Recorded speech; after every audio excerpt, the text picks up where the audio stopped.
No vídeo vou te apresentar os 10 maiores serial killers americanos. Esta lista foi baseada no número de mortes comprovadas.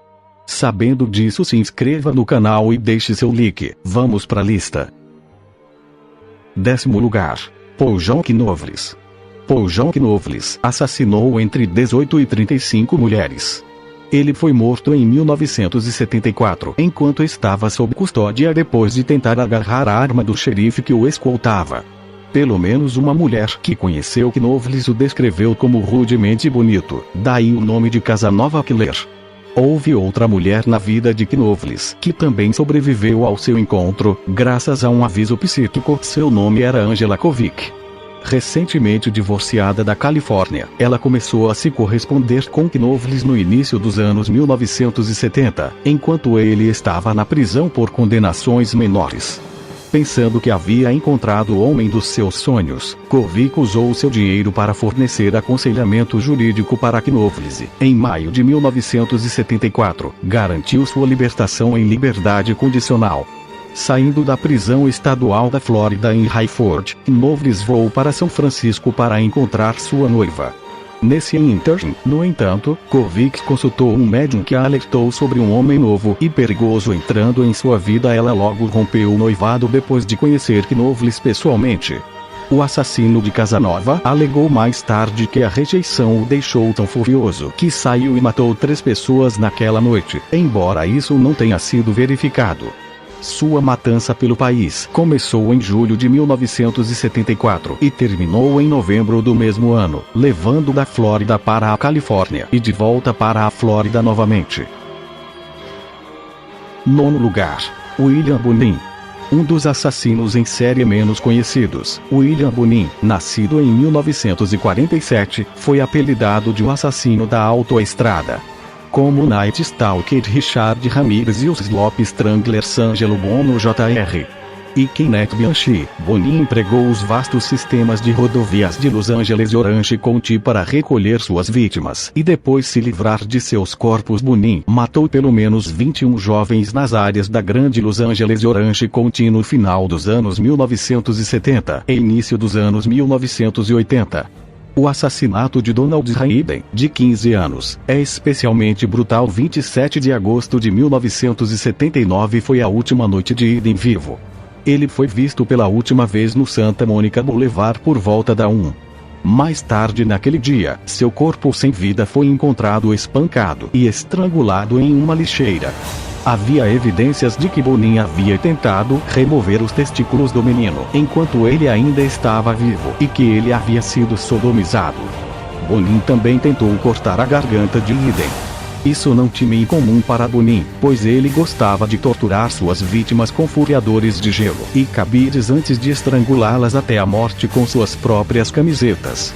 Ele acabou sendo condenado e enviado ao corredor da morte em 1982. Ele foi executado por injeção letal na prisão de San Quentin em fevereiro de 1996. 8º lugar. Patrick Kearney. Kearney se junta a William Bonin e Randy Kraft na duvidosa conquista de ser apelidado de um assassino da estrada.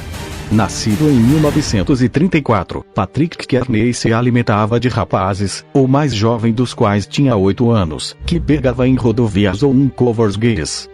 Kearney periou de um necrófilo, e ele time fortemente, avesso a infligir dor em suas vítimas. Então ele desenvolveu uma técnica de atirar nas têmporas enquanto dirigia.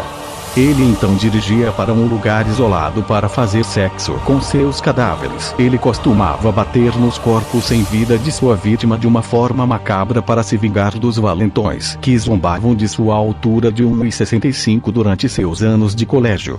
Ele foi meticuloso em sua limpeza.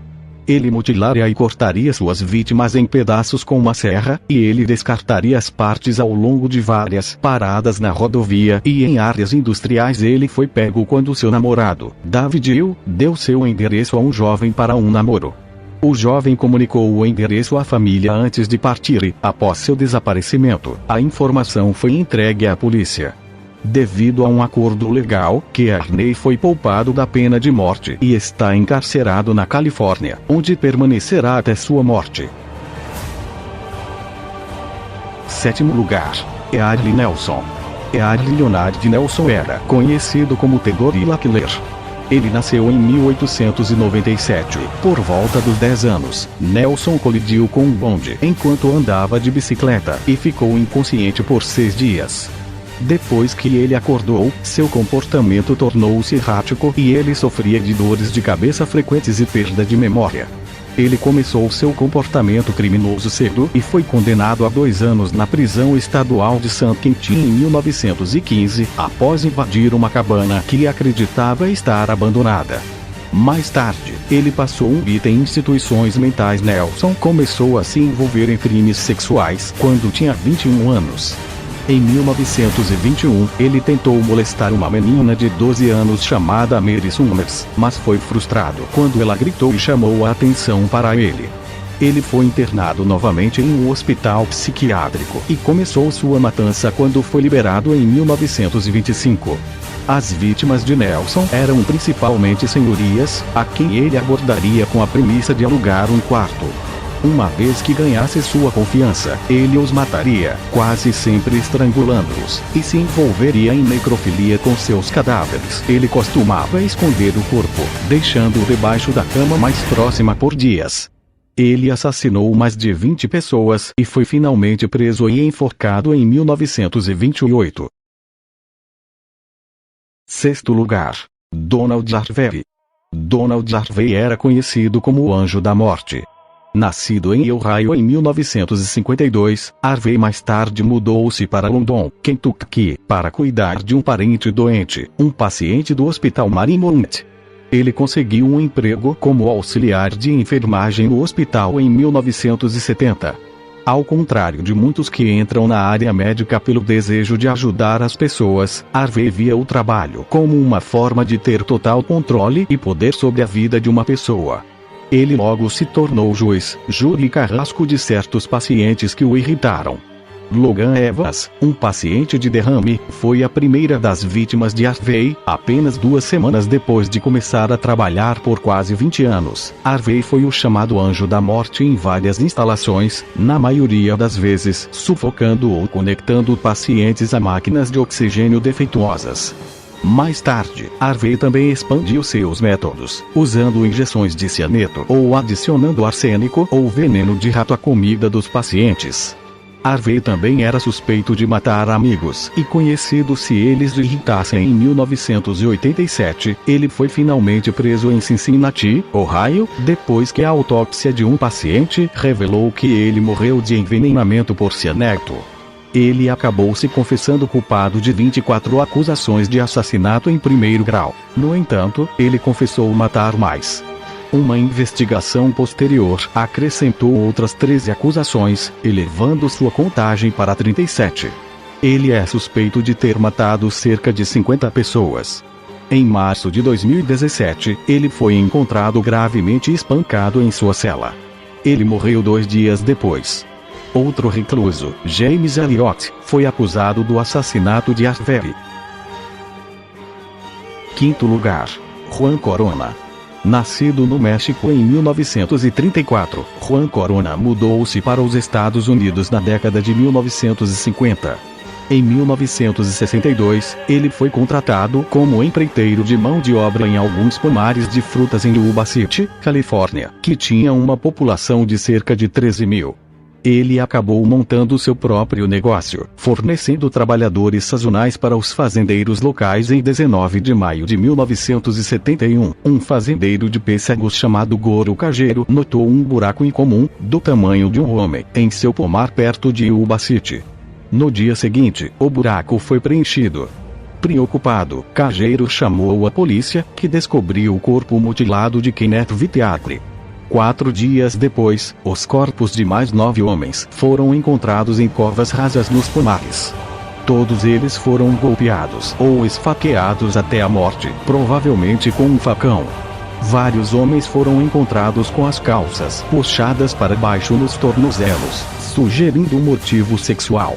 Junto com os corpos estavam 2 recibos assinados por Juan Corona. Ao todo, a polícia desenterrou 25 corpos e testemunhas puderam ligar muitas das vítimas a Corona. provas circunstanciais foram encontradas em sua casa, incluindo possíveis armas de assassinato e livros contendo os nomes das vítimas. Ele foi condenado em 1973, mas o veredicto foi anulado em 1978 devido a problemas com seu advogado original. Ele foi considerado culpado novamente em 1982 e recebeu 25 sentenças simultâneas de prisão perpétua na época dos assassinatos. Corona Time, o assassino em série mais prolífico dos Estados Unidos. Ele solicitou e foi negada a liberdade condicional um completo de 8 vezes. Ele morreu na prisão estadual de Corcoran, na Califórnia, em 2019, aos 85 anos. Quarto, John Wayne Gacy. Nascido em Chicago em 1942, John Wayne Gacy periou de Pogo, o palhaço durante o dia e um assassino de sangue frio à noite. Gacy agrediu, torturou e assassinou pelo menos 33 jovens e meninos entre 1967 e 1978. Muitas de suas vítimas eram fugitivos vulneráveis que ele pegaria nas ruas. Sua sinistra matança finalmente chegou ao fim quando testemunhas relataram que ele foi a última pessoa a ver a última vítima com vida. Quando a polícia chegou à sua casa no condado de Cook, Illinois, eles notaram um muito forte e fétido. Voltando com um mandado de busca, descobriu-se que o espaço para rastejar sob a propriedade havia sido usado como depósito de lixo para os corpos, ou o que ele mais tarde chamaria de uma funerária sem licença. Em 10 de maio de 1994, a última refeição de Gacy antes de sua execução foi um balde de frango frito KFC, batatas fritas, uma dúzia de camarões fritos e meio quilo de morangos. O legado de Gacy sobreviveu na forma de filmes e até pinturas que ele mesmo criou, o que causou um grande rebuliço quando foram colocados à venda há alguns anos atrás. A maioria foi comprada e queimada. Terceiro lugar, Ted Bundy. Ted Bundy é um dos assassinos em série mais conhecidos e amplamente discutidos da história. Encantador, bonito e malvado até o âmago, ele confessou ter agredido e assassinado brutalmente pelo menos 30 mulheres em vários estados diferentes durante os anos 1970. Nascido em 1946, a vida natural de Bundy era complicada. Ele foi criado para acreditar que sua mãe biológica tinha sua irmã, mas ele não foi maltratado ou não amado. No programa estilo documentários na Page, Notorious Ted Bundy, foi revelado que Bundy pegou facas da cozinha e as colocou na cama onde sua tia estava dormindo quando ele tinha apenas uma criança. Bundy também se interessou profundamente por revistas de crimes violentos que muitas vezes mostravam fotos horríveis de mulheres assassinadas. O psicólogo A.L. Catley disse: Bundy experimentou muito alívio sexual por meio de histórias de ficção. Ainda assim, ninguém poderia imaginar o quão violento o jovem Bundy seria quando crescesse. Em 24 de janeiro de 1989, ele foi executado na cadeira elétrica na prisão estadual da Flórida. Segundo lugar, Gary Ridgway. Gary Ridgway nasceu em 1949 em Utah e ficou conhecido como o assassino do Rio Verde depois de confessar o assassinato de 48 prostitutas e fugitivos no estado de Washington durante as décadas de 1980 e 1990. Ridgway disse: Eu escolhi prostitutas porque pensei que poderia matar quantas delas eu quisesse sem ser pego. Em 1984, ele escreveu uma carta sobre os assassinatos intitulada O que você precisa saber sobre o Homem do Rio Verde e a enviou ao Seattle Post-Intelligencer. Em detalhes perturbadores, o assassino escreveu sobre a necrofilia e o corte das unhas das vítimas antes de assinar como Calme Fred. A polícia afirmou que foi uma tentativa descarada de despistar os investigadores. Na época, eles não deram seguimento a essa evidência-chave. O jogo de gato e rato de Ridgway com a polícia finalmente chegou ao fim em 2001, quando evidências de DNA o conectaram aos assassinatos. Ele foi poupado da pena de morte como parte de um acordo legal em que revelou a localização dos corpos desaparecidos. Sua barganha elevou suas condenações por assassinato para 49. E em primeiro lugar, Samuel Leclerc. Nascido em 7 de junho de 1940, em Reynolds, Geórgia, Samuel Leclerc disse que sua mãe era uma senhora e os investigadores acreditam que ele nasceu na prisão durante uma das detenções de sua mãe adolescente. Ele alegou que ela o abandonou ao lado de uma estrada de terra e foi criada por sua avó em Lorain, Ohio. No ensino médio, ele teve problemas disciplinares e foi detido em uma instituição para adolescentes infratores depois de invadir várias propriedades. Ele finalmente largou a escola e começou a lutar boxe amador com o sonho de se tornar um lutador, como seu herói Sugar Ray Robinson. Como pugilista meio pesado, ele tinha conhecido por sua velocidade e ganhou os apelidos de Frantic Daddy e de Straught Machine. Mais tarde na vida, ele usou essas habilidades para escapar impune de um assassinato. Quando se tratava de suas vítimas femininas, ele as nocauteava com um soco antes de estrangulá-las. Isso geralmente significava que não havia sinais óbvios de que um assassinato tivesse ocorrido. A causa da morte costumava ser erroneamente listada como acidental. Leclerc possui uma memória fotográfica que lhe permite relembrar os rostos e tipos de corpo de suas vítimas. Ele também se lembra de detalhes específicos da localização de seus crimes, como quantos arcos havia em um prédio ou a distância que ele dirigia na estrada até chegar ao local exato para despejar o corpo. Os investigadores descobriram que o assassino em série gosta da atenção que recebe ao relatar todos esses detalhes depois de décadas em que seus crimes passaram despercebidos. O FBI continuou a trabalhar para identificar as vítimas de que Leclerc falou em confissões gravadas. Leclerc morreu em dezembro de 2020, provavelmente devido a um de seus inúmeros problemas de saúde. Bônus: Clementine Barnabette. Clementine Barnabette foi incluída aqui como um bônus porque ela é a única mulher que caiu no ranking dos principais assassinos em série americanos com base no número de mortos.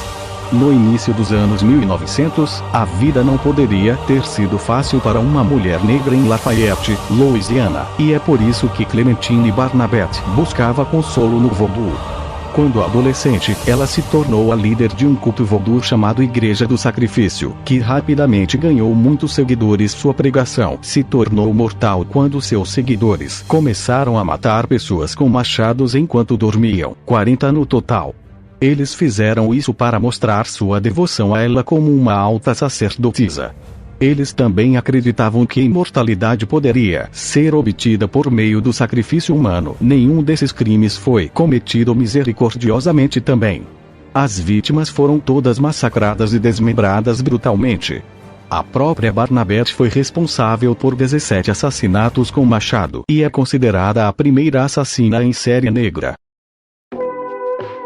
Obrigado a todos que assistiram o vídeo. Tenham um bom dia e já se inscrevam no canal e deixe seu like.